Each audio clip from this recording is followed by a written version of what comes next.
certamente você já ouviu, ou até mesmo já falou, talvez não sabia a referência, Isaías 41:6, que diz: um ao outro ajudou e ao seu companheiro disse: esforça-te. Eu não sei se dá para vocês perceberem bem, a imagem que eu coloquei aí de fundo é uma imagem de uma guerra. É um soldado ajudando um outro soldado que está ferido ali na guerra. Essa daí é uma cena de um filme que chama Até o Último Homem. Um filme que tem alguns conceitos cristãos. Vai falar de um homem, de um cabo que chama Desmond Doss. Ele era cristão e ele se negou no meio de uma guerra a portar uma arma, porque ele acreditava que não se fazia uma guerra com arma. E ele era da esquerda, mas ele acreditava que não se fazia uma guerra com arma. E mesmo sem portar um fuzil, sem portar nenhum tipo de arma, esse homem ele foi, com a ajuda de Deus, óbvio, capaz de ajudar 75 soldados no meio de uma guerra, da Segunda Guerra Mundial. Isso aí é só Deus que pode fazer. Amém? Eu quero aqui como introdução, como eu falei, nós homens nós temos muitas dificuldades de pedir ajuda. Eu tenho um primo que ele uma vez conversando com ele falou assim para mim assim: eu tenho muita dificuldade para... Você consegue arrumar aqui, gente? Eu tenho muita dificuldade para pedir ajuda. Já teve meses de eu passar num aperto e eu não ter dinheiro para pagar alguma conta, e a minha prima trabalha também, e ele fala assim, eu passar quietinho, e a minha esposa perguntando, falando comigo se eu quero ajuda, e eu dizendo não, e as contas chegando, e eu falava para ele assim, não, você não pode ser assim, você não pode ser orgulhoso, você precisa pedir ajuda. É lógico que você não pode se tornar um dependente de outra pessoa, porque nós dependemos de Deus. Mas enquanto nós estamos aqui na terra, nós precisamos uns dos outros. E ele falou, nossa, mas eu tenho uma dificuldade enorme de pedir ajuda. Só que, ainda voltando esses slides, confesso que esse tema, ele já está no meu coração há um bom tempo, desde o final do ano passado. E ainda quando digitava essas referências e os slides agora no final da tarde, eu comecei a pensar em como a Bíblia está recheada de homens e mulheres que, por um conselho que tiveram, eles foram bem-sucedidos, ou por um conselho que ele não pediu, ou que ela não pediu, essas pessoas foram de mal a pior. E nós vemos talvez, aqui eu coloquei 4, mas existem certamente muito mais. Só que o primeiro ponto aí, de um dos motivos pelos quais nós não pedimos ajuda, é pelo nosso orgulho. Nós não pedimos ajuda principalmente pelo orgulho, mas também tem a vergonha, tem o medo, tem a nossa cultura que nos fala que a gente tem que ser homem, tem que segurar as pontas, nós temos que ser até insensíveis em algumas formas, porque nós não precisamos de ajuda. Eu passei por isso e esse texto está no meu coração, como eu falei já há algum tempo. Algum determinado momento da minha vida, principalmente depois que perdi as minhas filhas, eu me vi em uma situação no final de 2021 que eu olhava para os lados, mesmo estando repleto de pessoas, de amigos, de pessoas que eu sei que eu posso confidenciar as minhas dores, que tem uma palavra de Deus para me dar, um conselho de Deus para me passar. Ainda assim, eu me vi em uma situação em que eu olhava para os lados e eu ficava pensando e até com medo mesmo de compartilhar a minha tristeza, as minhas dores com algumas pessoas, porque os momentos eram distintos. Eu me lembro que na semana em que nós perdemos a Esther, nós a perdemos no dia 27, no dia 25 de outubro nasceu o Benjamin, filho do presbítero Nil.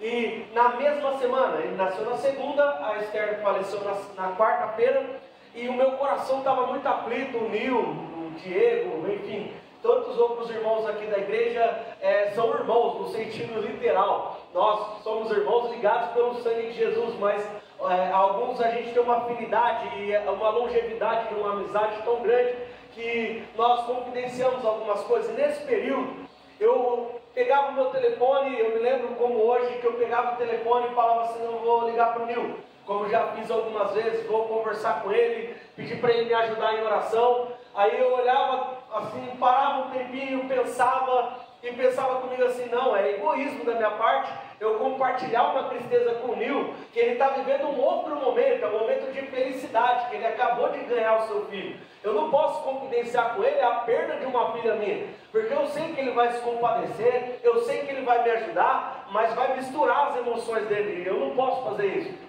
Aí eu olhava para o Diego também estava passando por uma situação um tanto quanto delicada. Aí até pensei, vou ligar para o pastor, porque a gente lembra de ligar para o pastor. Aí eu pensei, foi bem na época em que o Mateus estava na organização do casamento dele. Eu pensei, não posso compartilhar com o pastor, por mais que eu sei que é um homem de Deus, vai me ajudar. Eu não posso confidenciar com ele a minha tristeza, porque o momento é outro. Até que eu fui procurar ajuda, eu precisava de ajuda. Eu fui procurar ajuda com uma psicóloga. E a psicóloga foi engraçado, porque na primeira sessão, ela sentou na minha frente, e ela falou, oi, meu nome é Noemi. Eu não vou falar o sobrenome dela, porque está gravando. Mas ela falou assim, eu sou psicóloga, existe a questão de psicólogo e paciente, que a gente não pode compartilhar com ninguém, eu só vou compartilhar com a minha supervisora. E aí ela foi explicando como funcionava, e quando ela me deu a palavra, eu falei, olha, eu sou o Douglas Daniel, sou engenheiro civil, passei por essa situação, só que tem um ponto que para mim é importante, e eu preciso que você saiba, eu sou crente, então não vem com Freud, não vem com nada, eu sou crente. Aí ela até deu risada, me ajudou bastante. Por que me ajudou? Porque era uma psicóloga? Talvez, mas me ajudou porque eu sabia que eu precisava compartilhar com alguém aquilo que estava dentro do meu coração. Eu não podia compartilhar com a Suzana, porque a Suzana ela já estava vindo de um processo um tanto quanto cansativo, emocional, espiritual, físico, e eu não podia compartilhar com ela. Eu não podia compartilhar com a minha mãe, porque minha mãe é partidária, como todas as mães acreditam, ela é partidária. Não podia compartilhar com meu pai, porque o meu pai não tem estrutura espiritual para poder me dar uma palavra, para poder me dar um encorajamento. O que é o grande ponto que nós precisamos entender, e eu coloquei aqui nessa introdução, é que nós precisamos de ajuda. E é importante dizer isso, porque nas escrituras nós vemos grandes homens que tinham ali, talvez até algumas posições de destaque, como Jesus, Davi, e eles tiveram ali a oportunidade de simplesmente olhar e falar assim, eu vou tentar sozinho. Mas foram homens que pediram ajuda em um determinado momento, e foram ajudados, e porque foram ajudados, eles obtiveram sucesso, obtiveram êxito. Jesus, aí eu vou pedir a ajuda de vocês, eu não anotei nenhum versículo propositadamente, para que todos nós possamos participar um pouquinho, tá? Peço a ajuda de vocês para que vocês abram aí nas referências que eu anotei. Se tiver ruim para enxergar, vocês me perguntem, tá? O primeiro texto é Mateus 27, 32, o outro é 1 Crônicas 12, do verso 17 e 18, e Marcos 2. Eu copiei 2 vezes o paralítico aí, mas é uma só, tá? Quem achou? Mateus 27, 32, leia alto para a gente, por gentileza. Quando saíram, encontraram um homem sirineu chamado Simão, a quem constrangeram a levar a sua cruz. Você vê, Jesus, no ápice do seu ministério aqui na terra, que era carregando aquela cruz, que não era simplesmente uma madeira, eram os nossos pecados que ele estava carregando. Tem um hino antigo que fala que por fora era madeira, mas por dentro eram os nossos pecados.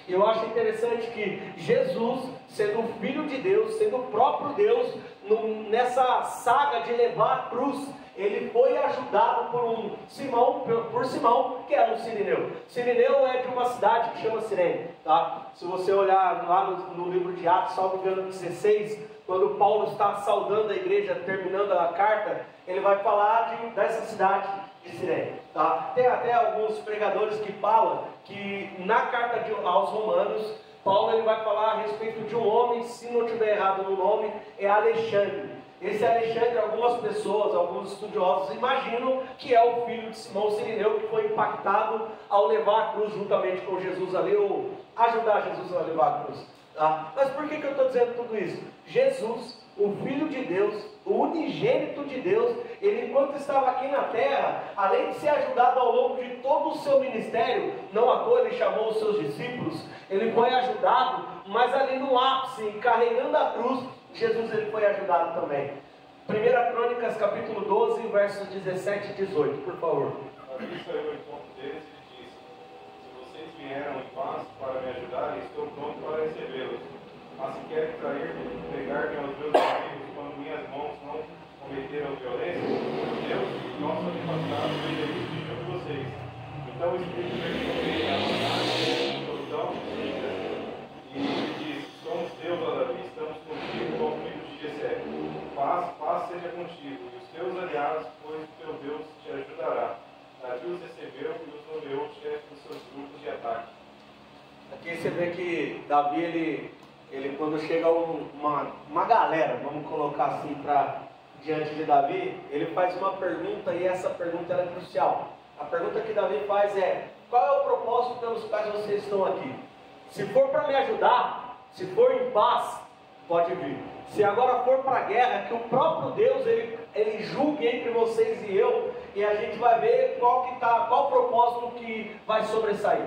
A resposta de todos aqueles homens foram: nós viemos com um propósito, de te ajudar. Aqui Davi já estava se armando para uma guerra. Isso me chama a atenção, porque se você olhar o título que eu coloquei aqui, ó, estamos juntos nessa batalha. Nós estamos em guerra. Nós estamos em guerra para preservar a nossa casa, para preservar o nosso ministério, para preservar a nossa família, para preservar a igreja de Cristo na terra. Nós estamos em guerra. E numa guerra, agora você imagina, um grande exército diante de uma guerra, quando um soldado está com uma rixa com outro soldado. Você acha que vai haver uma cobertura? Você acha que quando um dos soldados, se eles precisarem levantar para mudar de posto, você acha que vai haver uma cobertura? Nós, enquanto servos de Deus, nós estamos ligados pelo sangue de Cristo, e nós temos que dar cobertura espiritual para o nosso irmão, e nós vamos ver aqui algumas áreas que nós precisamos dar essa cobertura, para que o nosso irmão, mesmo ferido diante da guerra, ele não perca a sua vida, ou ele não pare no meio da guerra. Nós estamos em guerra e o nosso papel é entender que nessa guerra nós precisamos de ajuda.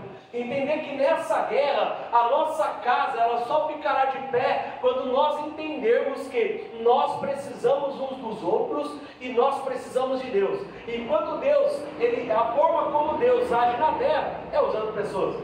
Então eu me lembro da história já falei aqui na igreja algumas vezes, um alpinista que ele foi escalar uma montanha. E quando era um período de neve, quando ele estava escalando, ele teve um acidente ali e ele ficou suspenso pela corda. E quando ele ficou suspenso pela corda, a história vai dizer que ele começa a orar e ele fala: Deus, eu preciso de ajuda, eu vou morrer aqui. E Deus fala para ele: olha, corta a corda. E ele não corta, e ele fica esperando que alguém vá aparecer para cortar a corda ou para ajudá-lo. E um dos medos dele também era cair de uma altura considerável e perder a vida. Resumo: morreu congelado em uma corda. E uma outra história também é um homem que ele está com o seu barquinho no meio do mar, e de repente o seu barquinho começa a furar, a água começa a entrar, aquele barquinho começa a naufragar, e aquele homem ele simplesmente começa a orar e falar: Deus, eu preciso de ajuda. Vem um barco e tenta ajudá-lo, ele fala: não, Deus vai me ajudar. Aí passa outro barco, o barco propõe ajuda para ele, e ele fala: não, Deus vai me ajudar. Conclusão: aquele homem com o seu barquinho naufragaram. Quando chega diante de Deus, isso é só uma parábola, tá? Esses dois homens, tanto o alpinista quanto aquele veleiro que estava afundando, eles se apresentam diante de Deus, e o alpinista fala: Deus, por que o Senhor não me ajudou? E Deus ele responde para aquele homem: eu mandei você cortar a corda. Sabe?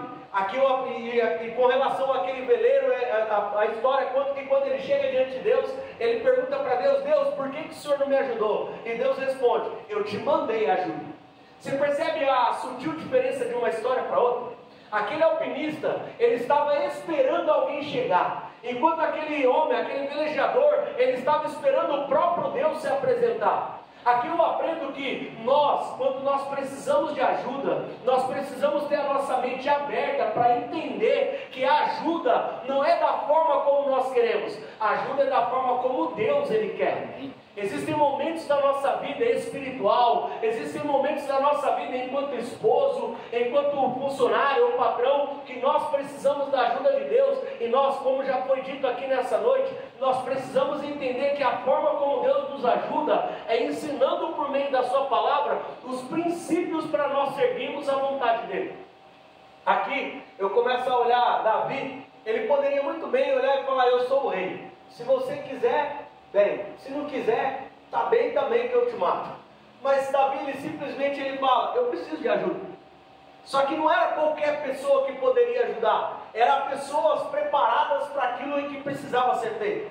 E aqui me chama a atenção, porque nós, enquanto servos de Deus, nós precisamos de ajuda, mas nós também precisamos estar dispostos a ajudar. E aqui pega. Porque quando a gente fala, eu preciso de ajuda, é uma situação. Quando a gente fala, a outra pessoa fala, eu preciso de ajuda, aí a gente não. Então, primeiro deixa eu resolver as minhas coisas, para depois ajudar você a resolver as suas. Marcos capítulo 2, verso 1 ao 5. E alguns dias depois, entrou outra vez em Cafarnaum, e soube-se que estava em casa. E logo se ajuntaram tantos que nem ainda nos lugares aonde junto à porta cabiam, e anunciava-lhes a palavra. E vieram ter com ele conduzindo um paralítico, trazido por 4. E não podendo aproximar-se dele por causa da multidão, descobriram o telhado onde estava, e fazendo um buraco, baixaram o leito em que jazia o paralítico. Jesus, vendo a fé deles, disse ao paralítico: filho, perdoados estão os seus pecados. Esse texto, que o começo dele gera um tanto de confusão, e eu não vou nem pautar essas confusões aqui, porque não é o tempo. Alguns falam, mas a casa era de Jesus, outra casa não era de Jesus, e então pouco importa quem era o dono da casa. Mas o que me chama a atenção é que aquele paralítico, a Bíblia não faz muita questão de dizer há quanto tempo que ele estava deitado naquela cama. A Bíblia não faz muita questão de dizer que ele estava ali a vida inteira, ou que ele estava ali parte da vida dele.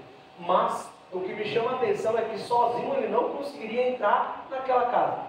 Já visto aqui, 4 pessoas levando ele quase que não consegue entrar do mesmo jeito. Por que eu coloquei esse texto? Porque existem momentos da nossa vida que nós precisamos ser ajudados, e como é difícil a gente, como falei no começo da mensagem, para nós homens aceitarmos a ajuda, porque a gente é sistemático. Isso é lógico, generalizando. Nós homens somos sistemáticos. Eu quero que me ajude, mas eu quero que me ajude assim, assim, assim, assim. Se a pessoa desviar um pouquinho daquilo que eu imaginava que para mim seria uma ajuda eficiente, eu já começo a meio que não querer tanta ajuda assim. Esse homem, esse paralítico, 4 amigos, eles levaram aquele homem até Jesus, para que, na esperança de que ele fosse curado, na fé de que ele seria curado. Quando eles se deparam diante daquela casa cheia, o culto estava cheio ali aquele dia, e aí eu começo a imaginar o coração daquele paralítico, porque aquele paralítico estava numa situação não simplesmente de esperar procurar uma ajuda, mas ele dependia, literalmente dependia da ajuda. Quando eles chegaram diante da casa, que eles tentaram entrar por vias normais, que seriam as portas, e que estava tão abarrotado de gente que não dava, aqueles 4 homens, eles tinham no seu coração um propósito tão grande e tão íntimo de ajudar aquele paralítico, que eles não arrumaram desculpas. Eles simplesmente subiram até a casa, e eles destelharam aquela casa, desceram aquele homem naquela cama, naquela maca, e o milagre foi operado por Jesus na vida daquele homem.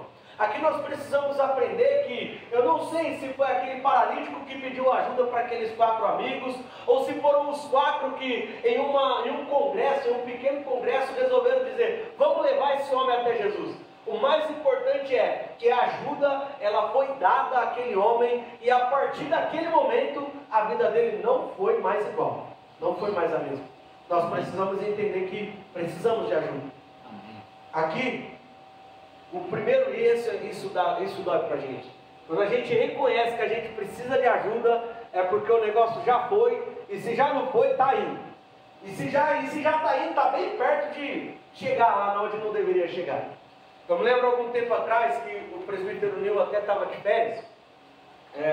A gente conversando, um irmão ele chamou, o presbítero Nil e me chamou e falou assim: eu preciso de um tempo de vocês para poder bater um papo, porque eu preciso de ajuda. E nós viemos para aconselhar esse irmão, e ele falava a respeito do seu casamento, a respeito da sua casa, das dificuldades que ele estava enfrentando. E o Espírito Santo colocou algumas instruções no coração do presbítero Nil, no meu coração, e nós orientamos esse irmão. E aí, ao término dessa reunião, eu falava para ele assim: irmão, só que uma coisa ela é crucial. O primeiro ponto e o mais importante é você reconhecer que você precisa de ajuda. Isso é importante, porque não adianta você tentar ajudar alguém que não queira ser ajudado. Você vai perder seu tempo, você vai perder sua força, sua energia, sua paciência, você vai perder tudo. Agora, quando uma pessoa ela sabe no seu coração que ela precisa de ajuda, automaticamente você já pode tentar ajudar, que a chance de sucesso é maior. Pode dar algum fracasso? Pode, se essa pessoa ela não seguir todas as orientações que você der para ela. E aqui nós orientamos esse irmão, passaram-se alguns meses, eu chamei ele e perguntei: irmão, e aí, como está lá? Ele: irmão, está uma benção, parece que eu casei ontem. Olha que benção. Porque as minhas instruções, de forma nenhuma, porque foi Deus que colocou as instruções no coração do presbítero Nil e no meu coração. Mas eu só estou contando esse caso para que você entenda que quando você precisa e pede ajuda, você precisa estar com o seu coração aberto para seguir todas as ajudas. Eu tinha um amigo que era vizinho ali na minha mãe, e todo santo dia, sabe o que é todo dia? Dia sim e o outro também. Esse menino ia lá na minha casa e a gente conversava, e ele falava assim: é que eu preciso de uma orientação para isso, isso e aquilo. Eu perdia meu tempo precioso. Marcelo falava para ele assim: filho, vai por aqui e por ali. Aí chegava no outro dia, eu falava: e aí, fez? Fiz. O que você fez? Ele foi por lá, por acolá, e por outro lá. Eu comecei a olhar, foi uma vez, foram 2 vezes, foram 3 vezes. Aí eu sou sanguíneo. Aí um dia ele me chamou e falou assim, ele me ligou: você pode me aconselhar? Eu estou com uma dificuldade, estou com uma dúvida. Eu falei: com certeza, posso. Edinho, quando ele sentou, eu falei para ele assim: meu amigo, antes de você desabafar, eu só vou te fazer uma pergunta. Dessa vez, você vai fazer ou não vai fazer o que eu te orientar? Porque se você falar que vai fazer, eu te deixo falar e eu te oriento e possivelmente vai dar certo. Só que se você disser para mim que talvez fará, você já nem fala, porque eu vou embora. Ele ficou bravo. Falei assim: nossa, você é grosso. Aqui eu aprendo, porque às vezes a gente precisa de ajuda, mas como eu falei, a gente quer que a ajuda seja como nossa mente imagina que é a forma mais eficaz. Mas você não concorda comigo? Se a nossa mente ela estiver certa, você não estava precisando de ajuda? É a mesma coisa, aquela pessoa que está indo para um destino e ela não sabe, ela nunca foi para aquele endereço. Aí ela sai da sua casa, ainda que ela consulte o GPS, ela olhe lá no Google Maps, ela olhe na onde quer que seja, mas ela não sabe que estava em obra e aquela via que ia em uma mão, agora ela vai para outra mão. E de repente ela está no meio da sua viagem, ela olha e fala: vixe, me perdi. Quando ela vai pedir ajuda, já aconteceu isso com você? Que você precisar pedir ajuda no meio da rua, num lugar que você não conhece? Você vai falar para você: ô moço, você me ajuda? Eu quero chegar lá no mercadinho. Aí você vai falar assim: você vai reto, primeira direita, primeira esquerda, primeira direita, primeira esquerda, vai reto, você vai passar 1, 2, 3 esquinas, na quarta é o mercado. Eu acho que eu falei o endereço certo, né? Se você, por livre e espontânea vontade, mandou ir reto, mandou ir para cá, para lá, no sentido aqui, e você quis ir reto para baixo, para que você pediu ajuda? Você está querendo saber mais do que a pessoa que você pediu ajuda. E às vezes em oração, a gente ora pela nossa casa, ora pela nossa família, o Espírito Santo nos dá estratégia e a gente não usa as estratégias que o Espírito Santo nos dá. E aqui é um ponto importante, porque o Espírito Santo, diferente do que muitas pessoas lá fora elas pregam, o Espírito Santo não é uma força, o Espírito Santo ele é uma pessoa da Trindade e portanto ele é Deus. Sendo Deus, ele vê o que eu e você não vemos e ele sabe o que eu e você não sabemos. É importante dizer isso porque o apóstolo Paulo ele escreve para a igreja de Corinto dizendo assim, ó, o Espírito Santo a todas as coisas ele sabe, ou ele perscruta, ou ele consegue entrar. O Espírito Santo sabe tudo. Se você precisa de ajuda, tem orado, tem pedido para que o Espírito Santo te oriente e te guie, enquanto ele estiver te orientando e te guiando, obedeça e siga fielmente a essas instruções. Aqui a gente vê três, eu coloquei três, mas tem muitas outras áreas que eu poderia colocar aqui, áreas que a gente precisa de ajuda e a gente precisa ter coragem de pedir ajuda. Ministério, Colossenses 1:9.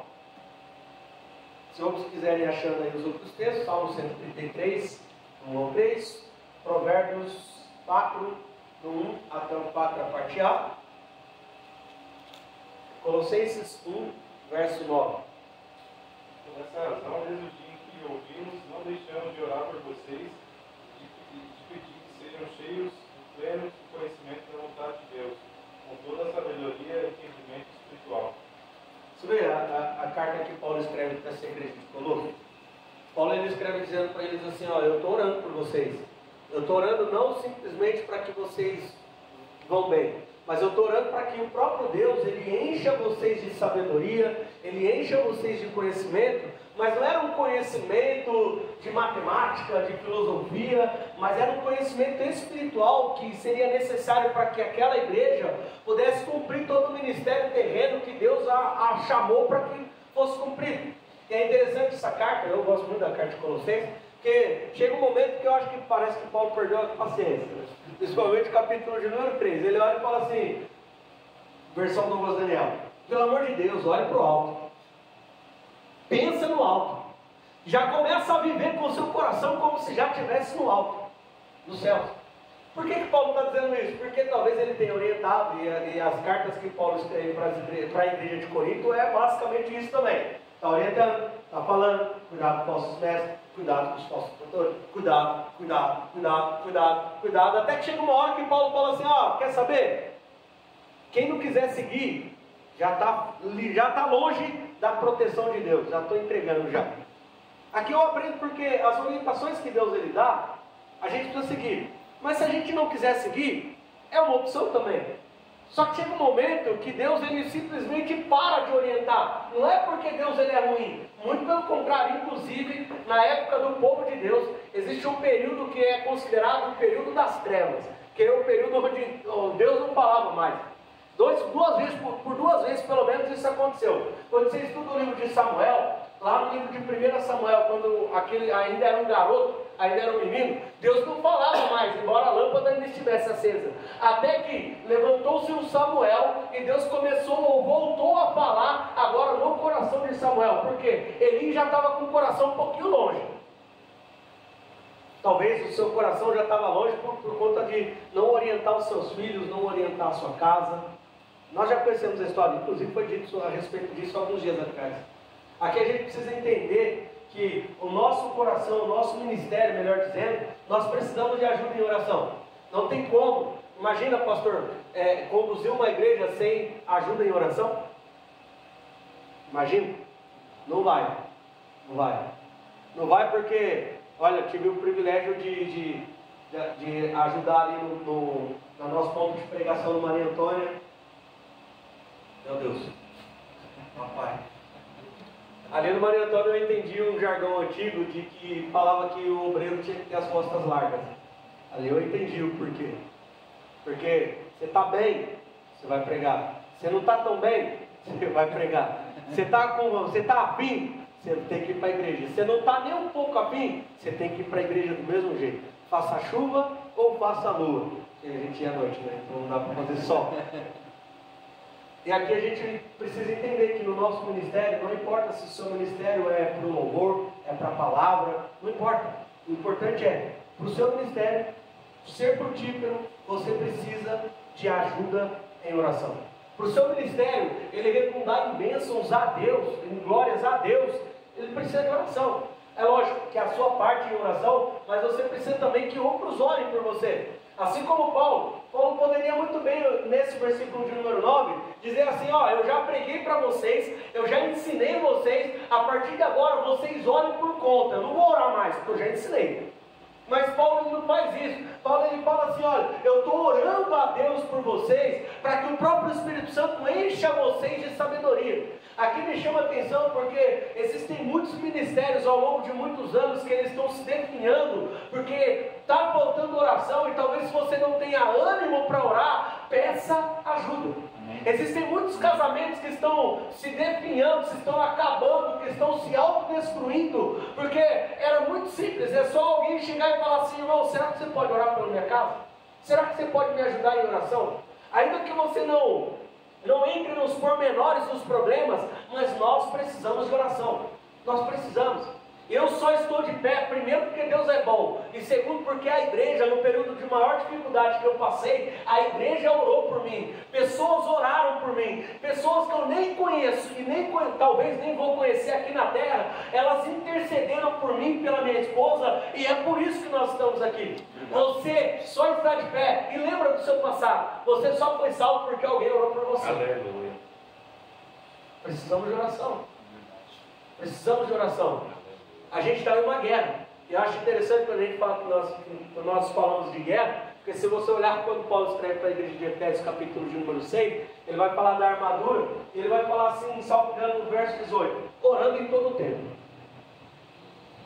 Nós precisamos de oração. Nós precisamos de oração, não simplesmente para que Deus ele envie bênção, mas para que Deus ele nos abençoe a ponto de que o nosso ministério ele seja frutífero. E o nosso ministério, acreditem, começa em casa. O meu ministério não começa aqui na quarta-feira enquanto eu estou pregando. O meu ministério ele começa na minha casa. E como nós, homens, precisamos de oração, talvez, eu não vou dizer que é mais que as irmãs, que eu não sei, todo mundo precisa de oração, eu acho que está todo mundo no mesmo nível de necessidade de oração. Mas nós precisamos de oração, primeiro para entender que a mulher que Deus nos deu, acho que aqui todos são casados. Sim. Deus abençoe o irmão Adontinho. Vai chegar a hora, Manuel. Pode ser com ato profético? Pode. Mas aqui, todos nós já somos ou já fomos casados. Nós precisamos de oração primeiro para entender que nós somos racionais, as irmãs elas são emocionais. Não adianta a gente tentar por uma razão ou colocar razão em tudo, aonde a mulher só vê sentimento em tudo. Nós precisamos de oração, nós precisamos ser moldados pelo Espírito Santo. E guarde essa frase, guarde. A forma como nós falamos com Deus muda a forma como nós falamos com as pessoas. A forma como falamos com Deus muda a forma como nós falamos com as pessoas. Vamos mudar a frase? A forma como nós oramos a Deus muda completamente a forma como nós nos expressamos com as pessoas. Eu me lembro no começo do casamento, mais sanguíneo do que sou hoje, a Suzana, meu Deus, um poço de tranquilidade. Chegava... É outro ritmo. E para me acostumar com outro ritmo é diferente. É muito diferente. Eu já acordo de manhã e já estou ligado no 220. A Suzana, ela olha, bom dia, tudo bem, vou tomar meu café, daqui a pouco a gente conversa. É difícil. Agora você imagina para eu que sou sanguíneo, ter que me adaptar a isso é só com oração. Porque se dependesse da minha força, da minha capacidade, eu acho que o casamento não duraria um mês. Por isso que a gente vê muitos casamentos se destruindo. Porque falta oração. Momento de comunhão, Salmo 133, 1 ao 3, e eu corro para finalizar. É bom e consolável os irmãos ouvintes do irmão. É como um óleo precioso sobre a cabeça, que desce sobre a barba de Arão, e desce a hora das suas vestes. No orvalho do irmão, e como que desce sobre os montes de Sião. E ali o Senhor ordena bênçãos e a vida para sempre. Amém? Aqui você vai, quando você lá na sua casa meditar nesse Salmo 133, você vai estudar ele palavra por palavra. Isso é um desafio, tá? palavra por palavra, para que você possa entender que é um salmo tão curtinho, mas ele é um salmo tão profundo, mas tão profundo, que primeiro, o próprio salmista ele escreve assim, como outro consoado é que os irmãos vivam, não é que os irmãos estejam, é que os irmãos vivam. Eu já vou parar só nesse versículo, porque senão eu vou pregar aqui. Que os irmãos vivam em união. Você sabe o que é viver em união? Viver em união é você acordou, bateu o dedinho na quininha, está doendo demais, aí você vai olhar e vai falar assim, eu não quero que ninguém chegue perto de mim. Mas se o seu irmão está precisando de uma ajuda sua, é comunhão. Comunhão é estar junto, comunhão é estar perto. Aqui eu ia até colocar o texto que o pastor gosta muito, que é Hebreus 10, 25. Porque é importante que a gente entenda que a comunhão, ela não depende de como está o meu humor. A comunhão, ela é importante porque, imagina, eu tenho dificuldade para entender qualquer tipo de crente que tenha dificuldade para abrir a igreja. Porque se você não consegue estar junto com os seus irmãos aqui, por que você quer estar junto com eles na eternidade? Não faz muito sentido. Faz muito sentido. Você não consegue estar perto aqui, porque você não quer ser transformado pelo Espírito Santo. Por que você quer passar a eternidade? Porque o irmão também quer. Aí Deus não vai fazer o obedurite lá. Por isso que nós precisamos, para o nosso ministério, de comunhão. E é por isso que eu acho tão importante esse momento que nós temos aqui, onde você... É lógico, todos nós temos as nossas preocupações, mas você não está aqui correndo atrás do seu filho ou da sua filha, você não está aqui olhando, você está aqui. Eu espero que você esteja aqui. Momentos de comunhão, eles são importantes. E vou usar uma expressão do presbítero Wellington. Oxalá que nós tenhamos mais momentos de comunhão como esse. Porque é importante, e nós precisamos entender que o momento de comunhão, ele não começa às 20 horas quando nós chegamos aqui. O momento de comunhão, ele tem que ser um momento também preparatório, para que quando nós chegamos aqui, a gente tenha a alegria de estar aqui. E essa alegria, ela não seja somente ali nos comes e bebes, mas ela seja ao ouvir a palavra, ao ouvir as instruções, porque, pasme, eu já fui em algumas igrejas, não tanto quanto o presbítero Wellington, o pastor, mas eu já fui em algumas igrejas para pregar, e ao término, meu Deus, por umas 2 vezes, os pastores, eles começam, só faltou chorar, falando assim, os obreiros aqui não tem comunhão, os obreiros aqui, enquanto um está pregando, o outro está indo lá fora, sabe, eu louvo a Deus por essa igreja, e pela vida do pastor Daniel, e aqui eu não estou sendo demagogo não, tá? A palavra do Senhor diz para a gente dar honra a quem tem honra. Porque essa igreja é uma igreja organizada, e essa igreja de tão organizada que ela proporciona para nós esse momento de comunhão. Ah, é só uma vez por mês. Tá, é só uma vez por mês aqui. Mas nós temos o privilégio de ter um grupo no WhatsApp que você pode colocar a sua demanda de oração, que você pode colocar a sua demanda e todos nós, a um só propósito, oraremos por você, porque isso é comunhão.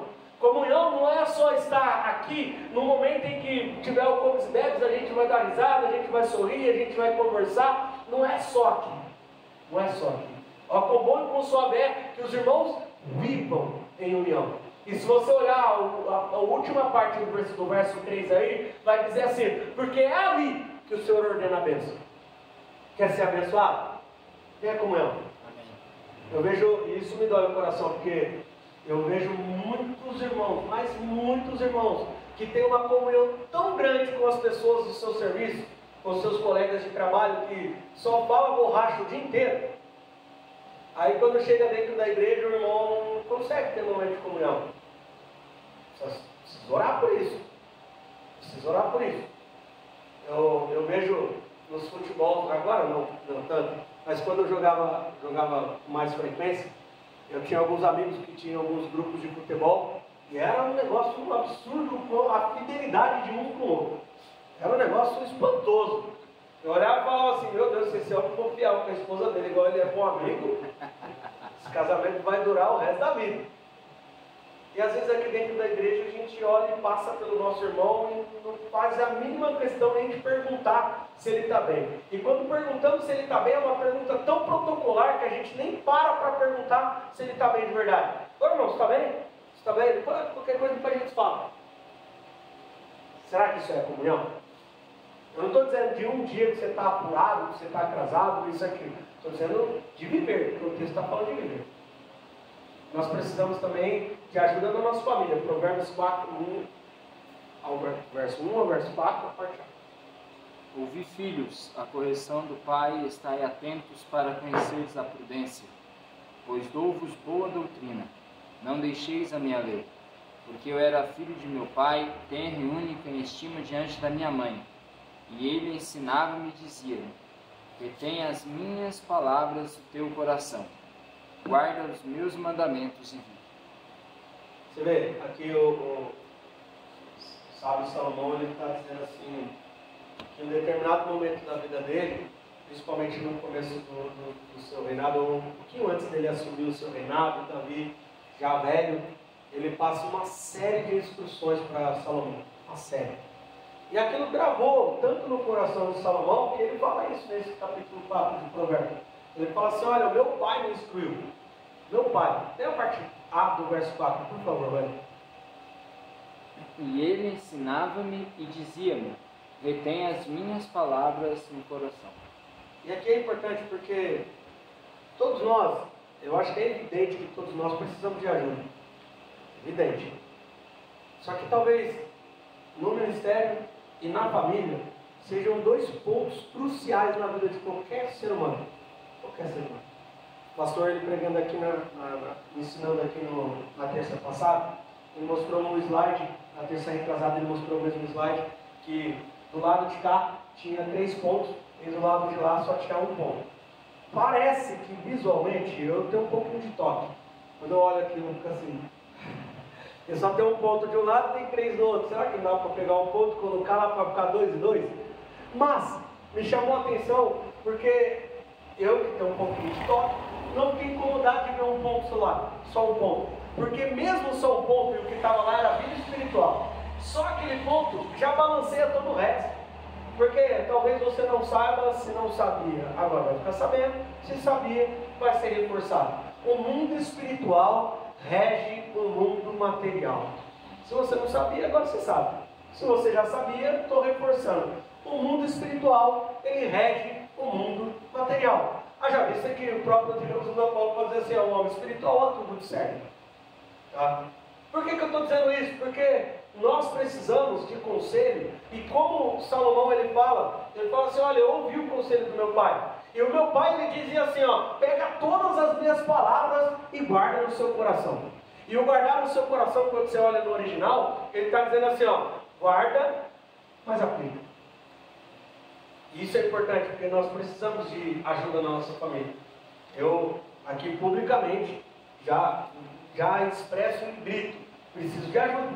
Eu não sou pai, nunca fui pai, nunca tive um filho. Está vindo 2. Eu preciso de ajuda, acho que é dobrada agora. Então, por favor, se você me vê errando, me ajuda. Porque eu quero chegar lá no céu, e quando chegar lá no céu e te encontrar lá na Rua de Ouro, na esquina com a Rua de Jasper, falar assim, obrigado, meu irmão. Obrigado. E ainda chamar as gêmeas lá e falar assim, Laura e Sofia. É seu irmão aí também, viu? Por um Cristo você não ia vir não. Porque nós precisamos de ajuda. Mas aqui também é importante, enquanto colocava isso daqui, eu me lembrei quando o líder dos adolescentes. Quando o líder dos adolescentes, eu chamei um pai e uma mãe para falar a respeito do filho. E o pai e a mãe eu falei, olha, fique esperto, seu filho já está dando indícios que ele já não está aqui faz tempo. Mesmo vindo todos os dias, cuidado. Eu sou líder, mas a responsabilidade é sua. Você que é o pai, você que é a mãe. Eu vi seu filho só alguns dias na igreja.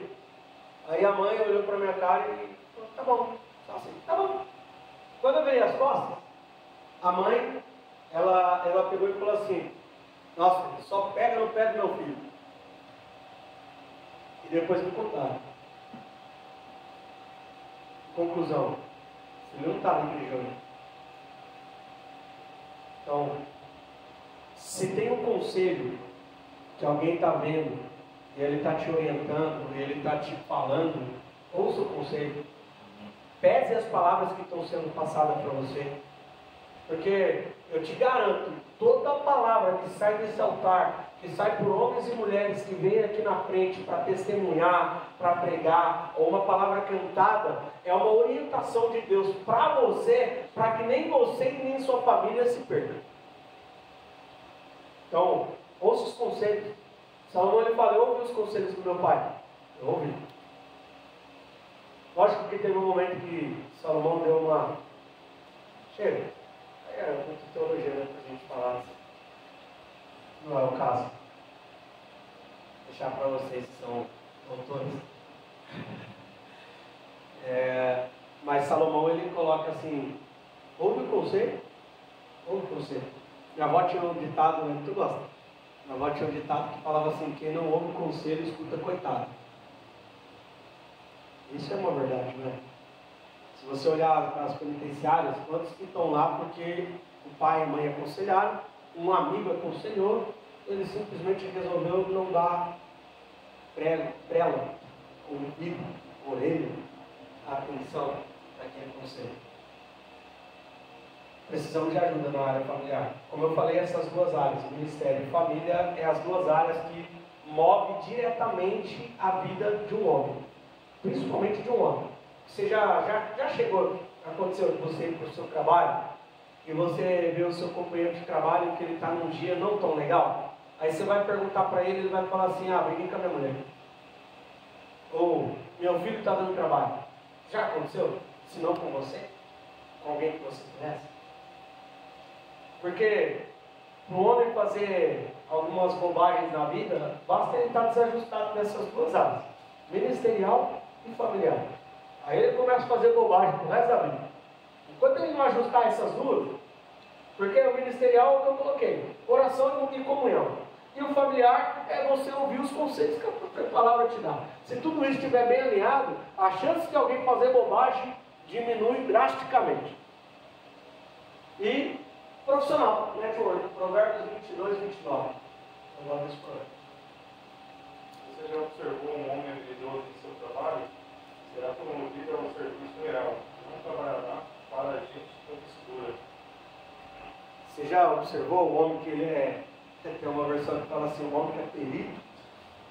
Sabe o que isso quer dizer? O homem que sabe o que está fazendo. Não é um amador, é o homem que sabe o que está fazendo. Você já analisou uma pessoa que ela é gabaritada? Ela não vai servir diante de qualquer um, ela vai servir diante do rei. E, o Provérbios 14, 23 é algo parecido também. O trabalho árduo traz proveito, mas o só falar leva a bobeira. Forte, né? Daniel, você está querendo dizer forte, né? Chamando ninguém de preguiçoso não, tá? Fique tranquilo. Mas esses dois textos, ele está dizendo assim, ó. Perito não vai trabalhar para qualquer um, vai trabalhar diante do rei. E a pessoa que ela só fala, e ela não age, ela não vai para ação, ela não vai nem trabalhar. Por que eu coloquei isso aqui, que a gente precisa de ajuda do network? Porque existem irmãos, principalmente como a gente está falando para homens, que tem um bom currículo, mas às vezes por uma questão de orgulho, fica desempregado, sua família passa por uma necessidade, porque ele não tem coragem de falar, eu quero mudar de área, eu preciso de ajuda. Se você souber de algum lugar que está pegando lá, sabe que tem ministérios, e aqui não é nenhuma crítica ao nosso não, tá? Sabe que tem ministério? Principalmente o pastor leu um livro, o pastor conhece essa instituição, a Adonep. A Adonep é uma associação de homens que eles são a maioria empresários, eles têm ali as suas reuniões, não é nem para falar de negócios de uma forma plena, de uma forma ampla, é para falar de negócios, mas de oportunidades para aqueles que são crentes. E é um negócio tão interessante que a maioria dos empresários que vão lá, às vezes, o irmão da minha igreja está desempregado. Tem vaga em alguma das empresas aqui? Tem. Pode levar ele lá para ele fazer uma entrevista. Você vê uma rede, bem legal. Networking, para aqueles que não sabem, significa rede. Tá? Isso é muito interessante, porque na igreja a gente precisa disso. A gente precisa disso. A gente tem um mural ali, aí surge como uma... Aí eu coloco e aponto como uma sugestão. Por que não a gente colocar no nosso mural, como a gente já faz no nosso grupo do WhatsApp? Todos acreditam que estão no nosso grupo do WhatsApp. Vira e mexe, principalmente o irmão Júnior, ele coloca lá umas vagas de emprego, o pastor, vez ou outro, também coloca algumas vagas que recebe. É importante isso. E quando eu falo de trabalho, aqui eu estou falando de trabalho físico, braçal, para o sustento da sua casa, mas também é uma forma de trabalho na obra também. Na obra também. Precisamos trabalhar. Foi cantado aqui, eu nem pedi para ele cantar. Falei para ele que eu conheço só 3 ou 4 hinos pelo número. E o 115 é um deles.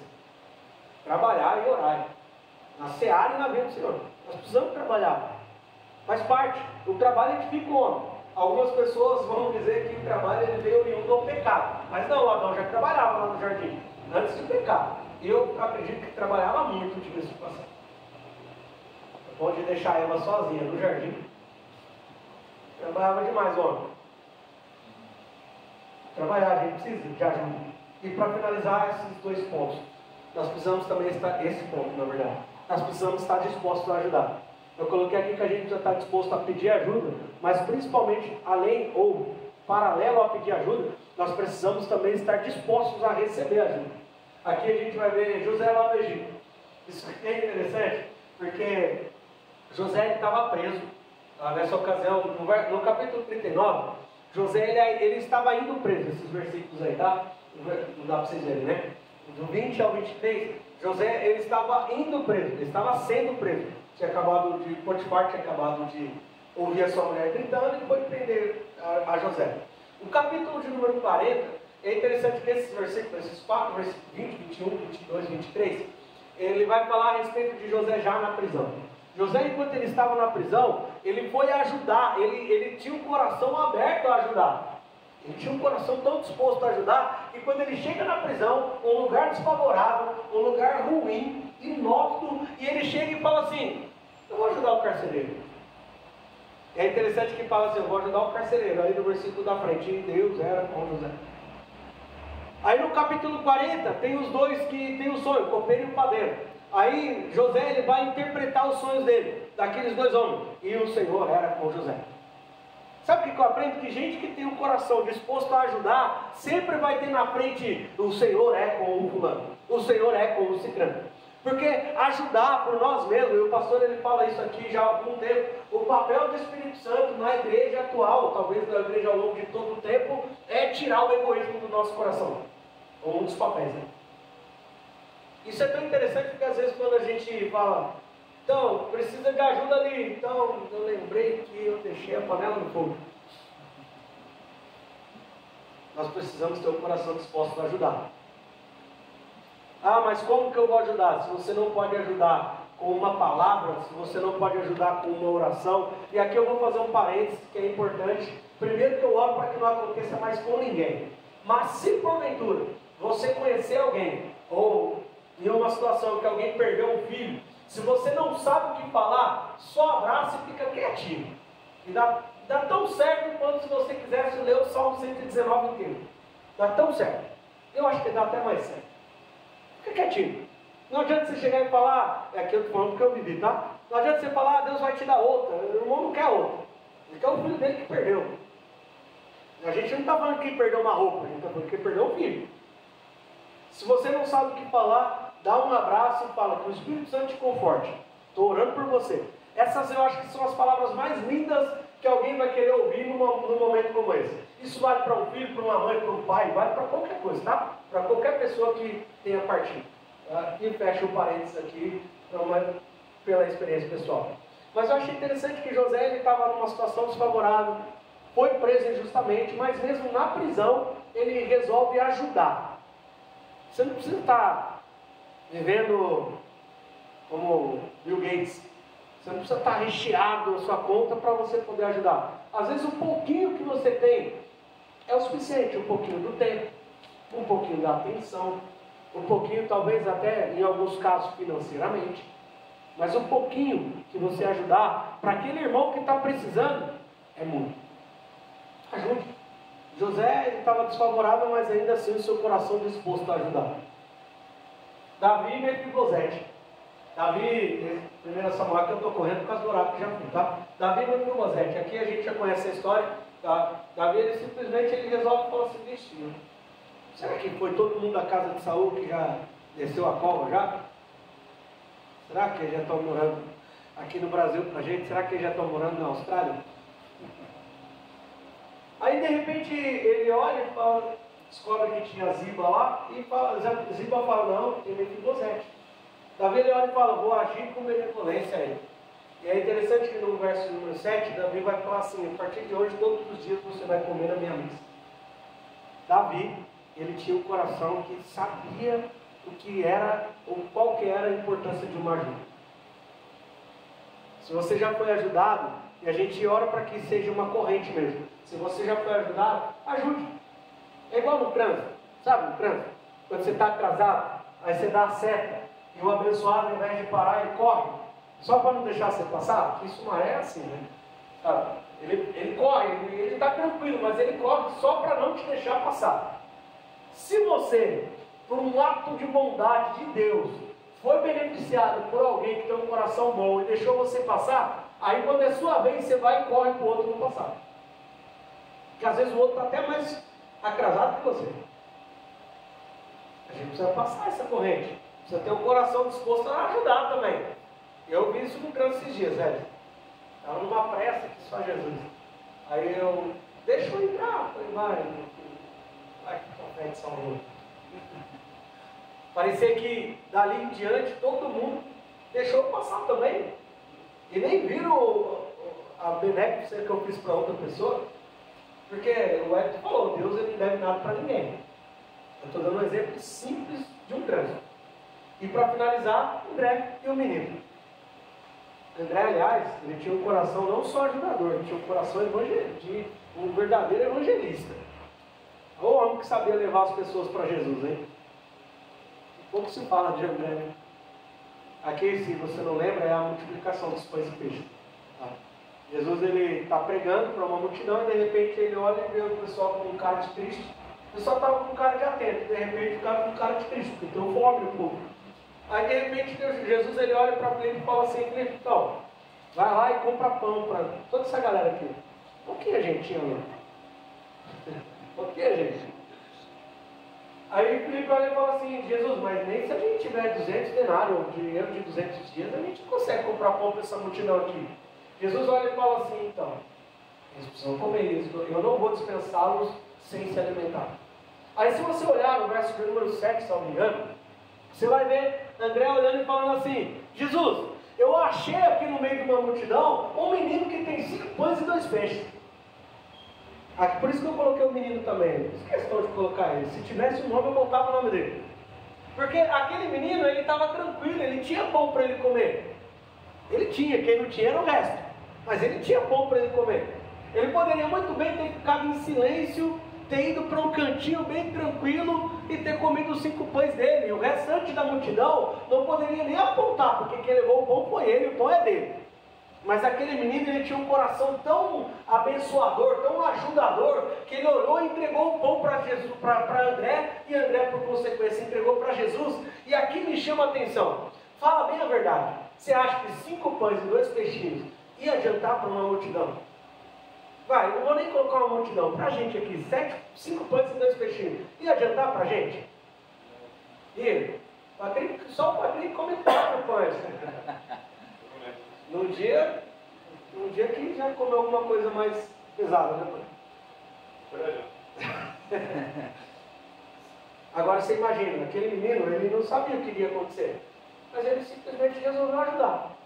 Numa situação talvez você não saiba como, mas ajude com um pouquinho que você tem, que eu te garanto que para o mundo espiritual e para o reino de Deus é muita coisa. E aqui eu estou nem falando de dinheiro, somente. Amém? Precisamos primeiro aceitar a ajuda, aceitar e entender que nós precisamos de ajuda. E segundo, ter o coração disposto a ajudar. Esses textos e essa mensagem que Deus colocou no meu coração. Vem, vamos nos pôr em pé? Quero hoje de uma forma um pouquinho diferente.